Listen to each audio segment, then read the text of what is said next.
ওদালগুৰি জয় ভাৰত পাৰ্টিৰ বিশাল যোগদান সভা বিশাল সভাত শ মানুহৰ যোগদান। এই সভাত উপস্থিত হয় গোলাঘাট জিলাৰ সভাপতি অমিত নাগ। জয় ভাৰত পাৰ্টিৰ গোলাঘাট জিলাৰ সভাপতি অমিত নাগৰ বিশেষ মন্তব্য। ৩৩ নং ননৈ চেৰপাং সমষ্টিত জয় ভাৰত পাৰ্টিৰ বিশেষ প্ৰভাৱ। জয় ভাৰত পাৰ্টিৰ দলে বুলি যোগদান কৰিবলৈ ওলাইছে জনগোষ্ঠীৰ লোক। বিটিআৰত এইবাৰ প্ৰাৰ্থিত্ব দিব জয় ভাৰত পাৰ্টি। জনগণৰ সৰ্বাংগীন উন্নয়নৰ বিকাশৰ ক্ষেত্ৰত কাম কৰিবলৈ ওলাইছে জয় ভাৰত পাৰ্টি। ওদালগুৰি ননাইপুৰৰ চাহ বাগিচাত ৩৩ নং ননৈ চেৰপাং MCL সমিতিৰ উদ্যোগত আৰু ৰাইজৰ সহযোগত বিশাল যোগদান সভা। বিশাল যোগদান কাৰ্যসূচীত উপস্থিত থাকে জয় ভাৰত পাৰ্টিৰ গোলাঘাট জিলাৰ সভাপতি অমিত নাগ, কেন্দ্ৰীয় সভাপতি তেহাৰু গৌৰ, ওদালগুৰি জয় ভাৰত পাৰ্টিৰ জিলা সমিতিৰ সভাপতি পৱন নায়ক, ননাই চেৰপাং MCL সমিতিৰ সভাপতি ৰাজ কৰ্মকাৰ সম্পাদক চৌহান সিংগৰ, 13জনীয়া গুণ্ডা বাহিনীলৈ আৰু অসমৰ মাটিবিলাক দখল কৰিবৰ কাৰণে আহিছে। বৰ্তমানী পুত্ৰ জিত আদানী 5% মাটি চৰকাৰে কৰ্তন কৰিম বুলি কৈছে। এটা 5% জেগাত কিমান শতাংশ মাটি কৰ্তন কৰিব সেইটো আমি নাজানো। আমাৰ আদিবাসী মানুহে আমি দল সংগঠনে গৈ কি ফিতা লগাই মেলি পেলাই জুখি থাকিম নেকি? আচলতে গৌতম আদানী, মুকেশ আম্বানী, বাবা ৰামদেৱ এই অসমখন ধ্বংস কৰিবৰ কাৰণে লাগিছে আৰু তেওঁলোকক সহায় কৰি আছে আমাৰ অমিত শ্বাহ, লগতে নৰেন্দ্ৰ মোদী ডাঙৰীয়া। তেওঁলোকে আচলতে অসমখন ধ্বংস কৰিব লাগিছে। আপোনালোকে জানে যে অসমত খনিজ সম্পদ, বনজ সম্পদ, প্ৰাকৃতিক সম্পদ যি আছিলে গোটেইখিনি শেষ দি দিলে। আৰু অনবৰতে আমি দেখিবলৈ পাইছোঁ যে আমাৰ আদিবাসী জনগোষ্ঠীৰ লোকসকলৰ ওপৰত নিৰ্যাতনটো ক্ৰমান্বয়ে বৃদ্ধি পাইছে। যেতিয়াই দেখোঁ আমাৰ মহিলাৰ ওপৰত নিৰ্যাতন, যেতিয়া আমি দেখোঁ আমাৰ চাহ শ্ৰমিকৰ ওপৰত নিৰ্যাতন, এইখন ফাঁকিৰ চৰকাৰ আৰু এইখন বাকীৰ চৰকাৰ। এইখন চৰকাৰক অঁতৰাই পেলাব লাগিব। এইখন চৰকাৰে 100 দিনৰ সময় লৈছিলে নহয়, 100 দিনৰ সময় লোৱা নাছিলে জানো? আপোনালোকৰ মিডিয়াতে ওলাইছিলে নিউজটো। 100 দিনৰ সময় লৈছিলে। 100 দিনৰ সময় লৈ পেলাই কথা ST দিম বুলি মেলি পেলাই ক'লে, একদম মস্ত ফাঁকি কথা কৈ দিলে। এই চৰকাৰৰ নিচিনা দালালি চৰকাৰ ক'ৰবাত আছে নেকি? নাই। ৭৭ বছৰৰ এটা হিচাপ দিব লাগিব বাবা। কংগ্ৰেছ, বিজেপি, AGPয়ে ৭৭ বছৰৰ হিচাপ দিব লাগিব। জয় ভাৰত পাৰ্টি আহিছে, অনবৰতে জয়ে থাকিব। জয় ভাৰত পাৰ্টি অকল জয় ভাৰত পাৰ্টি, JVP, তাৰ এটা অন্য এটা নামো আছে। J মানে জাষ্টিন, B মানে বস্কো চাৰ্মাকো আৰু P মানে প্ৰদীপ নাথ। তেওঁলোকৰ দ্বাৰাই আচলতে জন্ম হোৱা পাৰ্টি এটা ইয়াত আছে। এই পাৰ্টিটোক হিলাব নোৱাৰে, এই পাৰ্টিটোক কিনিব নোৱাৰে। এইটো বিক্ৰী যোৱা পাৰ্টি নহয়। আমি দুখিত। আমাৰ ৰাজনৈতিক দলটো আগতেই হ'ব লাগিছিলে, কমচে কম এইটো 1990 মানত হ'ব লাগিছিলে, কিন্তু আমি অলপ পিছুৱাই গ'লো। কিন্তু একো নাই, এটা সকলোৰে সমৰ্থন আছে। আশাই কিন্তু যি কাম কৰিলে প্ৰশংসনীয় কাম কৰিলে। প্ৰদীপ নামে যি কৰিলে কিন্তু প্ৰশংসনীয় কাম কৰিলে। একদম 100% মানে সকলোৱে মানে কিন্তু হাত চাপৰি বজাইছে।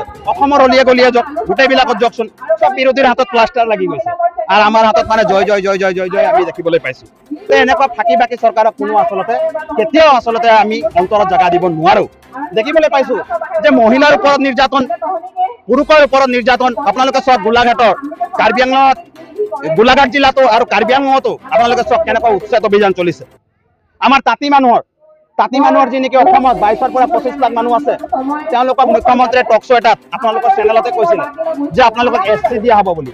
কাৰণ তেখেতে টাৰ্গেট কৰিছিলে তাঁতী মানুহ বেছি আছে, গতিকে তেওঁলোকক আচলতে মই যদি হাতত আনিব পাৰোঁ।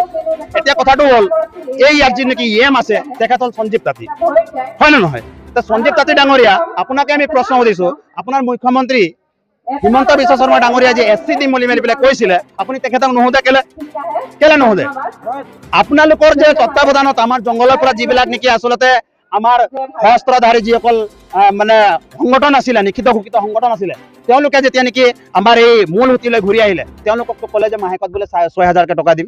তেওঁলোকক ক'লে এককালীন সাহায্য 4 লাখ টকাকে দিম বুলি মেলি পেলাই ক'লে। আৰু লগতে এইটো কথা উত্থাপন কৰিছিলে যে অসম চৰকাৰে 500 কোটি টকা দিম আৰু কেন্দ্ৰীয় চৰকাৰে 500 কোটি টকা দিম, 1000 কোটি টকা দিম। এতিয়া তেওঁলোকে গৈ মেলি পেলাই ভিক্ষা মাগিবলগীয়া হৈছে। কিমান দুখৰ কথা। তেওঁলোকক না হাজিৰা কৰিবৰ কাৰণে চলে, না তেওঁলোকে আচলতে বেপাৰ কৰিব পাৰিছে। তেওঁলোকেতো এতিয়া এনেকুৱা হৈছে যে তেওঁলোকে চিপ জৰি ল'ব, বিপান কৰি মেলি পেলাই মৰিব। জাতিটো কেনেকুৱা ঠেলি দিছে। যিসকলে অস্ত্ৰধাৰী আছিলে, তেওঁলোকে অস্ত্ৰ এৰি মেলি পেলাই আজি ইয়ালৈ আহিলে, মনলৈ ঘূৰি আহিলে।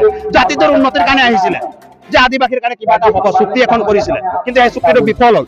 তো যদি বিফল হ'ল, তেতিয়াহ'লে BTRত বড়ো চুক্তিটো কেনেকৈ সফল হ'ল?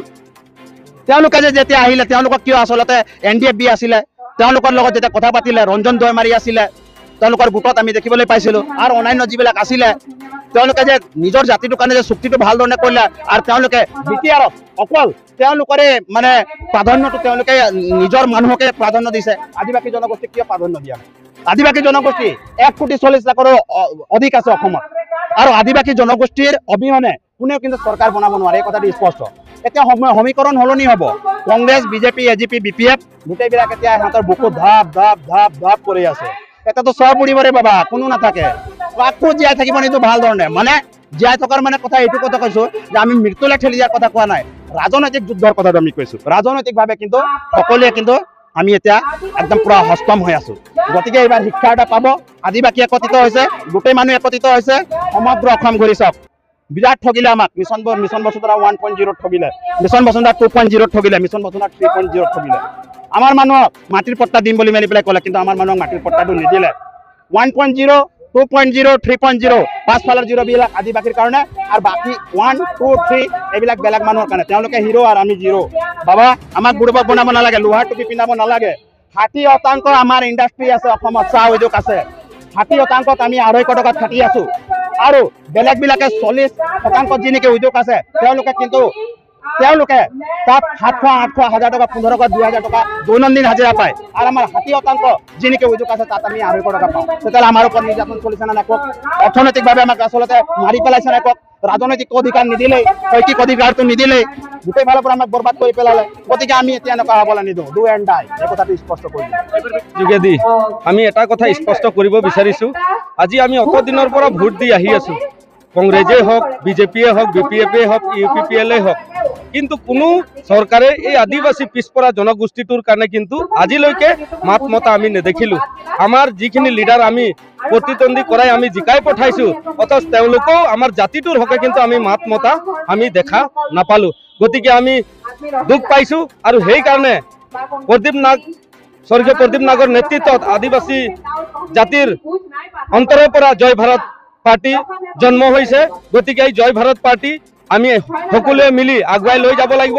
আমাৰ আশা আৰু বিশ্বাস আছে এই জয় ভাৰত পাৰ্টিহে খিলঞ্জীয়া মানুহৰ কাৰণে মাত মাতি যাব। এইটো কথা কিন্তু স্পষ্ট।